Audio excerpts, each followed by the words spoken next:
Fala, gente boa! Tudo bem ou não?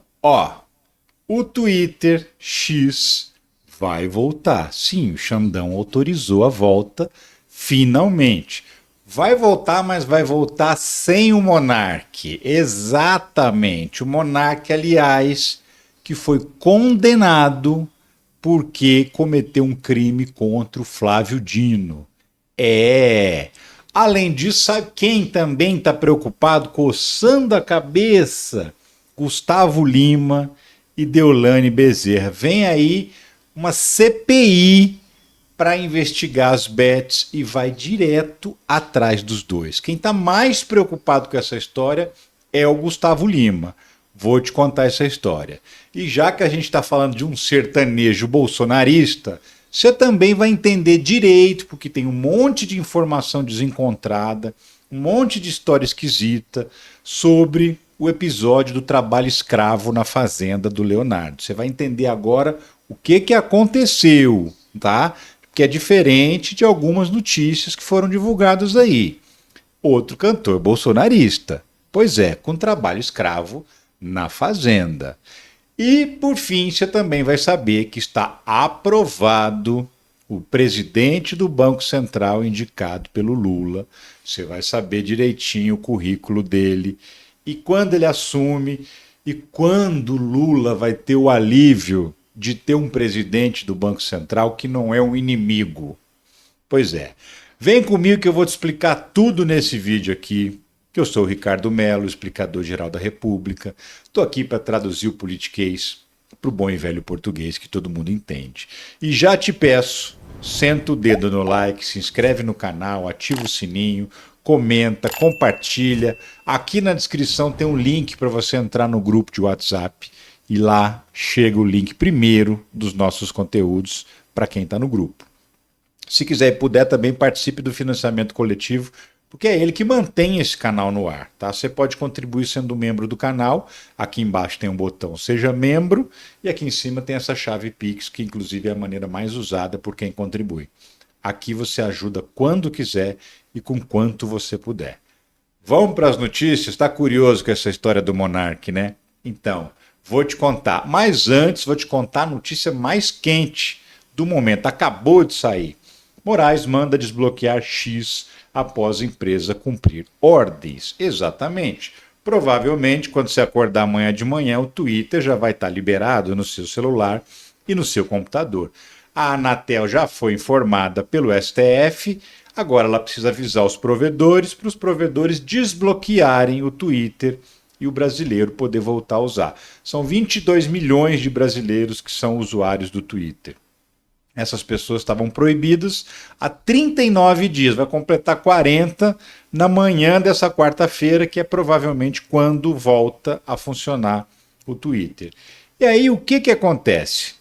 O Twitter foi bloqueado no dia 30 de agosto por conta de decisões do Elon Musk, esse sujeito está aparecendo na tela aí para você, que simplesmente resolveu, na condição de homem mais rico do mundo, falar: eu tô nem aí para a justiça brasileira, não vou obedecer à justiça brasileira, que se dane as leis do Brasil, achando que ia escapar, né? Ele não obedeceu ordens para bloquear perfis criminosos na rede social, perfis que expunham dados pessoais de delegados da Polícia Federal para intimidar esses delegados, até perfis que ameaçavam de morte esses delegados. E aí também tirou o representante dele no Brasil, a empresa ficou sem representante no Brasil, e a lei brasileira é muito clara: nenhuma empresa pode funcionar no Brasil sem ter um representante legal. E aí simplesmente passou a ignorar a justiça, todas as ordens da justiça. Se acumulou milhões de reais em multas porque não cumpria as ordens do Alexandre de Moraes. Ele não pensou duas vezes, mandou bloquear no dia 30 de agosto. Aí o Elon Musk começou uma campanha contra o Xandão, achando que o mundo inteiro ia ficar do lado dele, que o mundo inteiro ia abraçar o Twitter. Imagina, defesa da liberdade de expressão e tal. Mentira, ninguém fez isso, ninguém deu bola. Muitos países, inclusive, usaram o exemplo do Brasil para falar para o Elon Musk: ó, Tá vendo? Eu faço igual aqui, hein? Faço igual o Brasil, hein? Aí ele percebeu que estava perdendo grana, Twitter perdeu 80% do valor de mercado. As outras companhias que são concorrentes, o Blue Sky e o Threads, estavam ganhando seguidores toda hora, todo dia, milhões de seguidores. Ele falou: daqui a pouco, quando eu voltar, não vai ter ninguém lá, vai estar vazio. Então, baixou a bola, arregou, pôs o rabo entre as pernas, pagou as multas, 28 milhões e 600 mil reais de multa, e obedeceu às ordens da justiça. Bloqueou os perfis que tinham ordem de bloqueio, nomeou de novo o representante legal. A arregada foi tão grande que foi o seguinte: o Elon Musk demitiu a representante no Brasil e demitiu os advogados. Passou esse tempo todo, o que ele fez? Recontratou as mesmas pessoas. Simplesmente voltou no exato ponto em que estava antes do bloqueio. Uma regada, assim, completa, carimbada, né? E diante dessa regada, não restou ao Alexandre de Moraes senão autorizar a volta, porque se a empresa está cumprindo a lei, não tem motivo para mantê-la bloqueada. É assim que funciona numa democracia. Ao contrário da tal da ditadura de toga, que tem meia dúzia de maluco pregando por aí. Né? Numa democracia assim, se você obedece à lei, você funciona livremente, tranquilamente. E assim sendo, o X Twitter está voltando. Você pode esperar. Agora, teve uma atrapalhada, né? Assim, bem na reta final. Já era para ter voltado semana passada, porque ele cumpriu todas as determinações e pagou a multa, mas detalhe, uma empresa do porte do Twitter, um cara espertão, inteligentão, como Elon Musk. O que fizeram? Depositaram a multa numa conta errada. Aí o Xandão não aceitou, mandou fazer a correção, pediu para a Procuradoria-Geral da República falar: e aí, o que vocês acham? Porque o Ministério Público tem que se manifestar.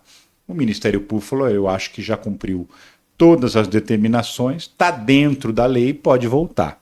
E aí hoje o Xandão decidiu então que pode voltar. É só uma questão de horas, porque agora é questões de ordem técnica mesmo, de fazer aviso para os provedores de internet e fazer a liberação. Então, provavelmente, quando se acordar, já vai estar funcionando. Aprendeu Elon Musk que não dá para brincar de desobedecer a lei em países democráticos, porque não funciona. Pelo menos aqui no Brasil, não funciona. Pois é. Ontem eu publiquei aqui um corte de um vídeo falando sobre esse caso que envolve o Leonardo, né? A fazenda do Leonardo, que tinha trabalho escravo. Enfim, deu uma polêmica danada, porque o cara é um cantor famoso, é todo carismático, e aí todo mundo acha que o cara é o bonitão da Bala Chita, o bonzão, né? Mas aí, de repente, descobrem 6 pessoas trabalhando em situação análoga à escravidão, numa fazenda do Leonardo. E por que descobriram isso? Porque o nome dele foi parar na lista suja do trabalho escravo do Ministério do Trabalho. Sim, não foi agora que descobriram que tinha trabalhadores lá. Foi em novembro do ano passado. E aí correu o processo, correu tudo. E agora o nome dele foi parar na lista suja do trabalho escravo, porque é assim que acontece. A cada semestre, depois que o processo é encerrado, a lista é atualizada, porque tem várias punições para quem tem trabalhadores escravizados. Uma das punições é multa, outra punição é indenizar aqueles trabalhadores, e outra punição é ficar 2 anos com o nome na lista suja do trabalho escravo. E quem está com o nome da lista suja do trabalho escravo tem diversos problemas, entre eles muita dificuldade de conseguir financiamento. E você sabe que financiamento para uma fazenda é um negócio muito importante.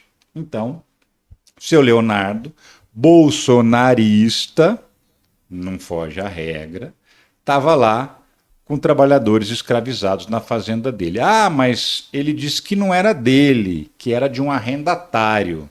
Né? Ele arrendou a fazenda e o arrendatário estava com esses funcionários lá em situação análoga à escravidão. Ok, só que o dono da fazenda, pela legislação brasileira, continua sendo responsável.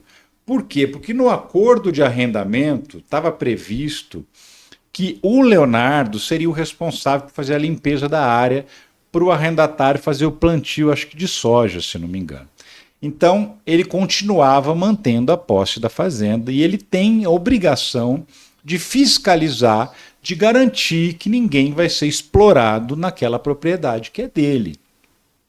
E mais, a fazenda é vizinha de outra fazenda dele, muito importante, onde ele está sempre. Então, assim, nem dá para alegar que é uma fazenda lá no Cafundó do Juda, que ele não vai, que ele não fica sabendo o que acontece lá, porque a fazenda é justamente a fazenda vizinha de um local assim que ele praticamente mora. Né? Essas fotografias aqui mostram claramente as condições. Eram 6 pessoas, entre elas uma menor de idade, com 17 anos, que vivia nessas condições. Olha a situação da cama. É um bando é um pedaço de um monte de pedaço de madeira com um colchonete por cima, e esses pedaços de madeira estão apoiados em galões de produtos químicos que fazem mal à saúde, num quarto todo embolorado, isso numa fazenda caríssima. Mesmo o arrendatário é rico, tem grana para não deixar as pessoas nessas condições. Olha o banheiro, olha a situação do banheiro que as pessoas tinham que usar. Você acha que algum ser humano deve ser obrigado a se submeter a uma situação como essa? Pois é, o seu Leonardo tinha obrigação de verificar se isso estava ou não acontecendo. Não verificou, ou seja, assumiu o risco e por isso foi responsabilizado pelos processos do Ministério do Trabalho. Aqui outra fotografia do quarto. Olha as condições terríveis, absurdas, gente dormindo em rede, num lugar insalubre. Enquanto isso, o Leonardo lá tomando a cervejinha dele, comendo o churrasquinho dele de primeira qualidade, e o arrendatário que contratou essas pessoas, certamente andando numa caminhonetona de luxo, também comendo e bebendo do bom e do melhor. Né? Aí tá aqui, ó. Esse foi o motivo pelo qual muita gente falou na imprensa que era a Fazenda Talismã, que é a fazenda famosa do Leonardo, super luxuosa, com piscina, com lago, com uma casa incrível, toda asfaltada, um negócio de cinema. Por quê?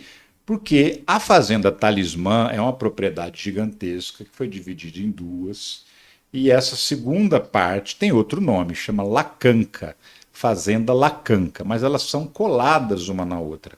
E tá lá o nome dele lá na lista do trabalho escravo, ó. Emival Eterno da Costa, acredite se quiser, esse é o nome do Leonardo. E ali, ó, Fazenda Talismã, zona rural de Jussara, Goiás. Por isso que a imprensa ficou divulgando a Fazenda Talismã. Agora, tanto faz se é a Fazenda Talismã, se não é, né? É a Fazenda do Leonardo, ele é o responsável. Ao não olhar, ao não fiscalizar, ele permitiu que 6 pessoas fossem escravizadas lá e teve que pagar por isso. Teve que pagar a multa, ele que teve que assumir, porque ele que foi notificado, processado. Ele que teve que pagar a multa, ele que teve que indenizar os trabalhadores. O processo agora já está concluído, assim, hoje ele já não deve mais nada à Justiça do Trabalho por conta disso, porque ele já pagou todas as penas. A única pena que ainda falta é ficar com o nome sujo, porque a lei diz que tem que ficar 2 anos com o nome sujo, com o nome na lista do trabalho escravo. E ele vai ter que ficar, entrou agora, são 2 anos para sair, babau. E aí a gente descobriu por conta da divulgação dessa lista. Né? E tem mais notícia, a última notícia antes da gente falar do Monark, tá? Ó, o Galípolo foi aprovado como presidente do Banco Central pelo Senado. 66 votos a 5. A segunda maior votação desde 1999, ainda no governo, 98, eu acho, no governo Fernando Henrique. Não, 99 mesmo, no governo Fernando Henrique. O Gabriel Galípolo, que tem 42 anos, é economista, já trabalha no Banco Central como diretor de política econômica, então ele já trabalha lá com o Campos Neto, é um braço direito do Fernando Haddad. Em 1º de janeiro ele assume o cargo de presidente do Banco Central, é o cara que vai conduzir a política econômica no Brasil e vai ajudar a decidir a questão dos juros e tal.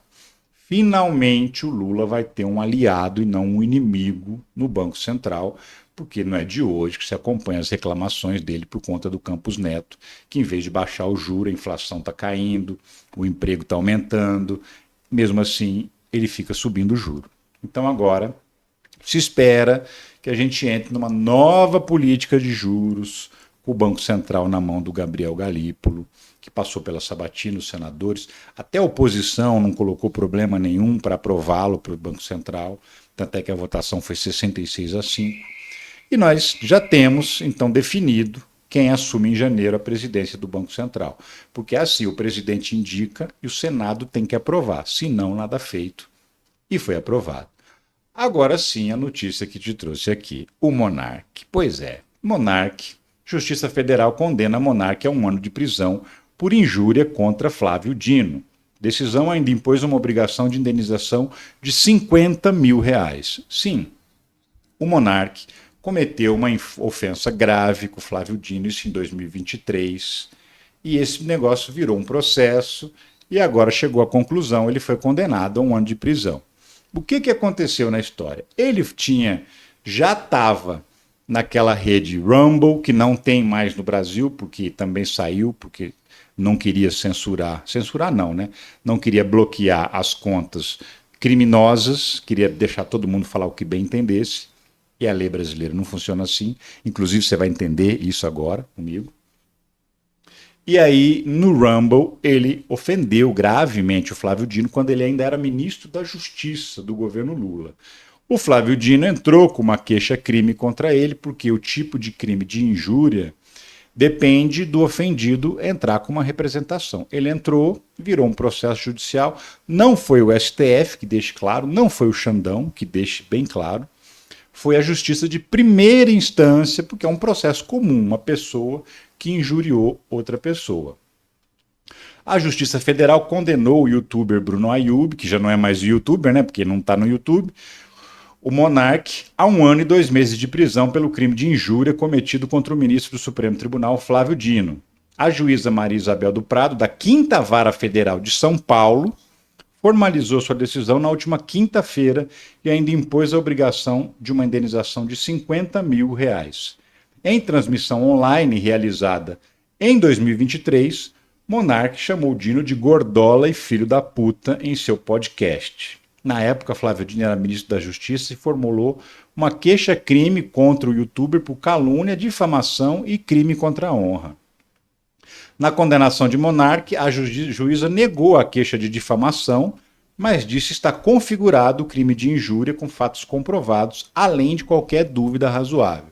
Sim, difamação é quando você atribui um fato, uma atitude ruim a uma pessoa que não cometeu aquela atitude. Injúria é xingamento, sim. Quando você manda alguém tomar naquele lugar, quando você xinga alguém de filho da puta, e quando você está injuriando a pessoa. A gente não está muito acostumado com isso, né? Porque você xinga aí numa discussão na rua e ninguém processa ninguém. Porém, desde 1940, consta no Código Penal o crime de injúria, calúnia e difamação. Os crimes de injúria, calúnia e difamação. E o Monark cometeu o crime de injúria ao xingar o Flávio Dino. E ninguém é obrigado a aceitar. Por mais que seja normal xingamento para cima e para baixo e ninguém processa ninguém, se você quiser, você pode. E o Flávio Dino quis, porque sabia que o Monark não estava cometendo só um xingamento, ele estava tentando incitar pessoas contra o Flávio Dino, que era autoridade, era ministro da Justiça, né? E aí, o Monark, aqui está o vídeo, vou te mostrar o que levou a essa condenação, tem uns agravantes, porque o crime não dá essa pena toda 1 ano e 2 meses. Acontece que tem uns agravantes que eu vou te explicar assim que a gente vê o vídeo. Vamos lá. Esse gordola quer te escravizar. Você vai ser escravizado por um gordola, mano. Esse cara sozinho, você põe ele na rua, ele não dura 1 segundo. Não consegue nem correr 100 metros. Põe ele na floresta ali pra ver se ele sobrevive com os leões. 100 metros, e você vai deixar esse cara, que na vida real é um bosta, você vai deixar esse cara ser o seu mestre. E você vai ser o escravinho dele, é isso que você quer? É por isso que seus pais lutaram pra te dar educação, casa e comida? Eles te criaram, eles se sacrificaram pra você servir a esse filho da puta? Sei lá, mano, não é o destino que eu quero pra mim, não. Realmente não é. Tá aí. esse vídeo, que ele já vinha numa sequência de vídeos incitando as pessoas contra o Supremo Tribunal Federal e incitando as pessoas contra integrantes do governo Lula, principalmente o Flávio Dino, que era a vítima preferencial dele. Aí o Dino falou, chega, cansei, entrou com o processo e agora deu nessa condenação. Como o monarca mora lá nos Estados Unidos, o crime não é de prisão em regime fechado, é em regime semiaberto. Por quê? Porque é 1 ano e 2 meses. Abaixo de 4 anos ninguém vai para a cadeia. Né? Então, esse crime, além da multa, então esse crime seria cumprido no regime semiaberto. Ele está lá fora dos Estados Unidos, ele está fugindo do Xandão já tem um tempo, obviamente que ele não vai voltar para o Brasil, mas ele fica assim, primeiro, ele perde o réu primário, segundo, a qualquer momento que ele quiser voltar para o Brasil, ele vai ter que responder por esse crime aqui. Então, até a volta dele fica dificultada. Por que 1 ano e 2 meses? Porque o crime de injúria ele dá no máximo 6 meses de prisão. E por que 1 ano e 2 meses? Porque tem 2 agravantes no crime dele. O primeiro agravante é que o crime foi cometido contra um funcionário público em razão das suas funções. Ele estava fazendo xingamento ao Flávio Dino, não porque o Flávio Dino ele não gosta, mas sim porque o Flávio Dino era o ministro da Justiça, um funcionário público em serviço, e como ele não gostava das ações do Flávio Dino como ministro, então ele estava criticando um servidor público no exercício da função. Aliás, criticando não, ofendendo. E por conta disso, tem esse agravante, aumenta 1/3 da pena. Mais um aumento de pena, na presença de várias pessoas ou por meio que facilite a divulgação da calúnia, da difamação ou da injúria. O cara fez isso no canal dele na internet, foi assistido por milhares de pessoas e esse é outro agravante. Então, a pena dele aumenta mais um pouco, por isso chegou a 1 ano e 2 meses de prisão. Quase que ele pega uma terceira, viu? Um terceiro agravante. Por quê? Se o Flávio Dino tivesse mais de 60 anos, ou seja, pessoa idosa, é outro agravante. No caso, o Flávio Dino tem 56, escapou dessa o monarca, senão a pena seria ainda um pouco maior. Mas, enfim, monarca, inclusive, que está bloqueado no Twitter, pelo Xandão, por conta desse comportamento dele. E aí eu te expliquei, né? Por que a liberdade de expressão no Brasil não é irrestrita? Isso não é novidade, porque desde 1940, faz 84 anos que a lei brasileira diz que você não pode extrapolar na crítica para ofensa, que isso é crime. E o que não pode na vida real, também não pode na rede social. Se você não pode xingar alguém na vida real porque é crime, também não pode xingar ninguém na rede social, que também é crime.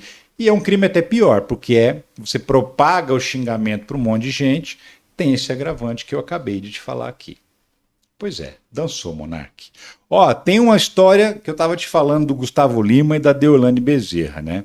Estão preocupados, estão com a cabeça quente, porque o bicho vai pegar para eles. Pois é. Pacheco lê requerimento para abertura da CPI para investigar avanço das bets ilegais no Brasil.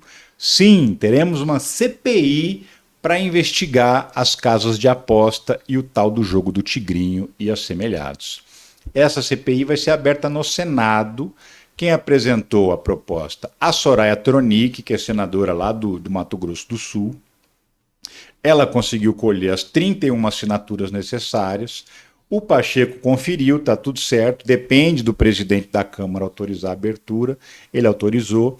Agora os partidos vão indicar 11 integrantes e mais 11 suplentes, e aí vai marcar a data do início da CPI. Então Gustavo Lima e Deolane Bezerra vão ser convocados certamente para prestar depoimento. Nem vai ser novidade para o Gustavo Lima, porque ele já teve depondo em CPI. Você se lembra, teve a CPI do sertanejo, que investigava aqueles shows de prefeitura milionários, manda dinheiro do orçamento secreto para o prefeito contrata o Gustavo Lima. Sempre era assim, artistas bolsonaristas sendo contratados por prefeitos bolsonaristas que recebiam dinheiro de orçamento secreto que era enviado por deputados bolsonaristas. Um grande esquema para beneficiar a galera do Bolsonaro. E aí o Gustavo Lima, na época, foi ouvido na CPI e tal. Agora vai voltar para a CPI, mas numa condição um pouco pior ainda, né? Por quê? Porque o Gustavo Lima está sendo investigado por ser sócio da tal da Vai de Bet, que é uma das maiores empresas de apostas do Brasil, um esquema de lavagem de dinheiro, de ocultação de patrimônio, de uso de laranja, e ele é considerado sócio de 25% da VideBet, segundo as investigações. Então, ele pode ser responsabilizado por todos os crimes que a empresa comete. Além do mais, ele também é suspeito de ter ajudado diretamente a ocultar dinheiro da empresa, dinheiro que não seria legal, seria dinheiro sujo. E ele, por conta daquela venda do avião, lá teria, que a venda teria sido um esquema para poder ocultar os milhões de reais do valor do avião. E também essa própria participação dele como sócio que deveria estar oculta, que estaria oculta, disfarçada num contrato meio estranho, para ele não ser formalmente o sócio. Então ele vai responder por isso. Vão ser ouvidos lá, tanto ele, quanto Deolane, quanto todos os empresários de bet. E por que essa CPI vai ser aberta? Porque descobriu-se que as casas de aposta estão avançando em cima da grana dos brasileiros, inclusive do pessoal do Bolsa Família. Né? Você viu a notícia de que 3 bilhões de reais foram gastos só entre as pessoas que têm Bolsa Família em um mês. Ou seja, está tirando dinheiro da comida das pessoas. Então, e aí tem lavagem de dinheiro, tem esses outros crimes todos, e aí por conta disso, então, os senadores vão abrir uma investigação ampla, Deolane, que também é suspeita, inclusive, de ajudar a ocultar dinheiro ilegal também, juntamente com o Gustavo. Juntamente não, porque não atuaram juntos, mas igualmente o Gustavo Lima também vai ser chamada lá e vai ter que prestar depoimento. E vai ter que se explicar para os senadores. E ó, pode ser, inclusive, que eles tenham que se explicar para os deputados também, tá? Porque tem um deputado que também quer abrir uma CPI na Câmara, separada, para ouvir Gustavo Lima, Deolane, Companhia Limitada, uma CPI também para investigar as bets. Por enquanto, ele ainda está na fase de coleta de assinatura, o processo é exatamente o mesmo do Senado. Então, por enquanto, ainda está coletando assinatura de apoio. Depois que ele conseguir coletar o número necessário, ele tem que apresentar isso para o Arthur Lira, que é o presidente da Câmara. O Lira tem que dar a abertura da CPI, indicar os integrantes, essa coisa toda, e começa a investigação. Mas já tem uma investigação preparada para ir atrás do Gustavo Lima e da Deolane. E eles que arquem com o barulho, já que eles ganharam muito dinheiro com isso, agora arquem com o barulho que eles mesmos provocaram, né? É isso, gente. Eu fico aqui com esse resumo de notícias. Eu volto a qualquer momento com outras notícias. Essas foram as mais quentes do dia. Mas eu volto a qualquer momento com novidades sobre a política brasileira. Um abração para você e tchau.